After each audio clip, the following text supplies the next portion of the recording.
इस लेक्चर में हम क्लास 10 के मैथ्स का चैप्टर 2 स्टार्ट करेंगे। चैप्टर 2 जो है वो nature of roots of quadratic equation के बारे में है।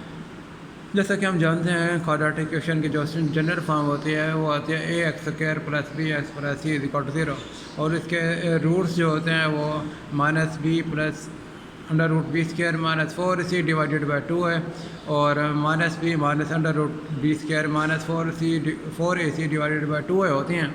इन रूट्स में देखें जो अंडर रूट के नीचे वाला एक्सप्रेशन है बी स्क्वायर माइनस 4ac, इस बी स्क्वायर माइनस 4ac को हम कहते हैं ये डिस्क्रिमिनेंट है, और जो नेचर ऑफ रूट्स होती है वो इसी डिस्क्रिमिनेंट यानी कि बी स्क्वायर माइनस 4ac की पर डिपेंड करती है। अब ये जो नंबर है बी स्क्वायर माइनस 4ac, इसकी 3 तरह की वैल्यूज हो सकती हैं, या तो ये पॉजिटिव होगा या फिर 0 होगा या फिर नेगेटिव होगा, यानी कि इसको बी स्क्वायर माइनस 4ac की वैल्यू या तो 0 से ग्रेटर होगी या 0 के इक्वल होगी या फिर 0 से लेस होगी। इन तीनों केसेस को बारे बारे डिस्कस करेंगे। पहले हम डिस्कस करेंगे कि अगर बी स्क्वायर माइनस 4ac की वैल्यू पॉजिटिव हो, जब वैल्यू पॉजिटिव होती है तो उस वक्त दो केसेस हो सकते हैं, या तो वो वैल्यू परफेक्ट स्क्वायर होगी या फिर परफेक्ट स्क्वायर नहीं होगी। तो दोनों केसेस को बारी बारी डिस्कस करेंगे।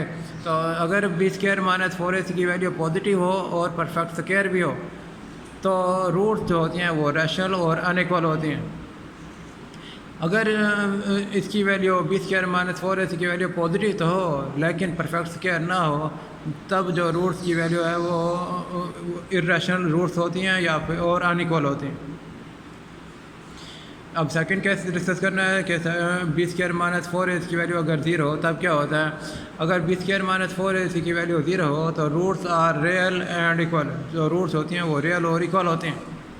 और लास्ट केस है कि बी स्क्वायर माइनस 4ac की वैल्यू अगर नेगेटिव हो यानी कि लेस दैन 0 हो तो फिर रूट्स जो हैं वो इमेजिनरी या कम्प्लेक्स होती हैं और अनइक्वल होती हैं। अब इसी चीज़ को ध्यान में रखते हुए हम क्वेश्चन नंबर एक्सरसाइज नंबर 2.1 का क्वेश्चन नंबर 1 और 2 सॉल्व करेंगे। क्वेश्चन नंबर 1 में जो है वो सिर्फ आपने डिस्क्रिमिनेंट की वैल्यू फाइंड आउट करनी है, आपने रूट्स की नेचर नहीं बतानी। तो क्वेश्चन 1 में है कि find the discriminant of the equation. तो डिस्क्रिमिनेंट फाइंड आउट करने के लिए दी हुई इक्वेशन की में से ए की वैल्यू लिखेंगे। ए की वैल्यू यहाँ देखें, इक्वेशन दी हुई है 2x square plus 3x minus 1 is equal to 0। तो एक्स स्क्वायर का कोफिशिएंट ए की वैल्यू, एक्स का कोफिशिएंट बी की वैल्यू, और जो कांस्टेंट टर्म है वो सी की वैल्यू है। तो डिस्क्रिमिनेंट का फार्मूला लिखेंगे, discriminant is equal to B square minus 4ac, B की वैल्यू 3 पुट की और फिर माइनस 4 वैसे लिखा, ए की वैल्यू 2 और सी की वैल्यू माइनस 1। 3 का स्क्वायर 9 होता है। इन 3 वैल्यूज़ को मल्टीप्लाई किया तो माइनस माइनस प्लस और 4 टू द 8, 8 1 द 8, इन दोनों को ऐड किया तो वैल्यू डिस्क्रिमिनेंट की वैल्यू 17 आ गई। क्वेश्चन 1 के सारे पार्ट्स ऐसे होने हैं, उसमें सिर्फ आपने डिस्क्रिमिनेंट की वैल्यू फाइंड आउट करनी है। फिर क्वेश्चन नंबर 2 है। क्वेश्चन नंबर 2 में आपने डिस्क्रिमिनेंट की वैल्यू फाइंड आउट करके उसके बाद आपने नेचर ऑफ रूट्स भी बतानी है। नेचर ऑफ रूट्स बताने के लिए हमने जो 3 केसेस अभी डिस्कस किए हैं कि अगर वैल्यू पॉजिटिव हो फिर तो क्या होता है, 0 हो तो फिर क्या होता है, और अगर वैल्यू नेगेटिव हो जाए तो रूट्स की नेचर कैसी होती है। तो देखें इसका फर्स्ट पार्ट, क्वेश्चन नंबर 2 का फर्स्ट पार्ट है। इसमें इक्वेशन दी हुई है X square minus 23x plus 120 is equal to 0। First step वही है कि पहले हम ए की वैल्यू फाइंड करेंगे, बी की वैल्यू और सी की वैल्यू। फिर डिस्क्रिमिनेंट का फार्मूला लिख के उसमें बी की वैल्यू पुट की, ए की वैल्यू की पुट की और फिर सी की वैल्यू पुट की।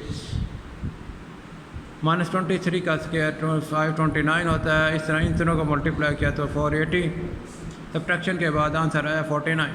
अब देखें ये 49 पॉजिटिव वैल्यू आई है, ग्रेटर दैन 0 है।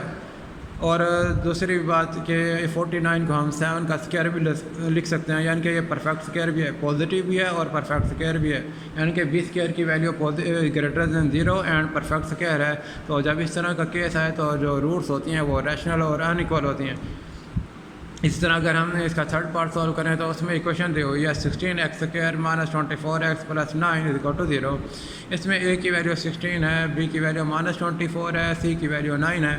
तो डिस्क्रिमिनेंट का फार्मूला लिखा, बी की वैल्यू माइनस 24 पुट की, उसका स्क्वायर माइनस 4, ए की वैल्यू 16 और सी की वैल्यू 9। 124 का स्क्वायर 576 होता है, और माइनस वैसे का, और ये 4 मल्टीप्लाई बाय 16 मल्टीप्लाई बाय 9 ये भी 576 होता है। दोनों को सब्ट्रैक्ट किया तो आंसर ही 0 है। और हमने अभी पढ़ा था कि अगर डिस्क्रिमिनेंट की वैल्यू 0 हो तो तब जो है वो रूट्स जो है वो रियल और इक्वल होते हैं। इसी तरह से क्वेश्चन नंबर 2 के बाकी पार्ट्स भी सॉल्व कर सकते हैं, उनमें भी हमने नेचर ऑफ रूट्स बताने होते हैं।